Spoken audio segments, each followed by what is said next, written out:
నమస్తే అండి. ముందుగా అందరికీ కార్తీక మాస శుభాకాంక్షలు. ఇలాంటి మంచి రోజుల్లో మనం అరుణాచల శివయ్య కోసం కొన్ని విషయాలు తెలుసుకుందాం. అరుణ అంటే అగ్ని అండి, అచలం అంటే కొండ. సో అరుణాచలం అంటే అగ్నికొండ అంటారు.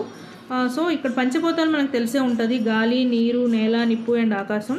ఈ పంచభూతాల్లో ఒకటైన అగ్ని రూపంలో మనకి స్వామివారు ఇక్కడ స్తంభ రూపంలో వెలిసారండి.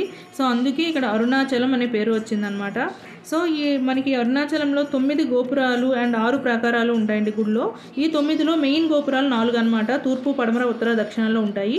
సో అందులో అతిపెద్ద గోపురం తూర్పు వైపునున్న రాజగోపురం అండి. ఈ గోపురం 217 అడుగులు ఉంటుంది అండ్ 11 అంతస్తులు ఉంటుంది. అండ్ మిగిలిన గోపురాల పేర్లు అయితే అమ్మని అమ్మాల గోపురం అంటారు, తిరుమంజర గోపురం అండ్ పేయి గోపురం. ఇవైతే 171, 157 అండ్ 144 అడుగుల హైట్ ఉంటుందన్నమాట. సో మిగతా 70 అడుగుల ఎత్తులో ఉన్న మిగిలిన గోపురాలన్నీ లోపల ప్రాకారాల్లో ఉంటాయండి. ఇంకా మరికొన్ని విషయాలు నెక్స్ట్ వీడియోలో తెలుసుకుందాం. Thank you.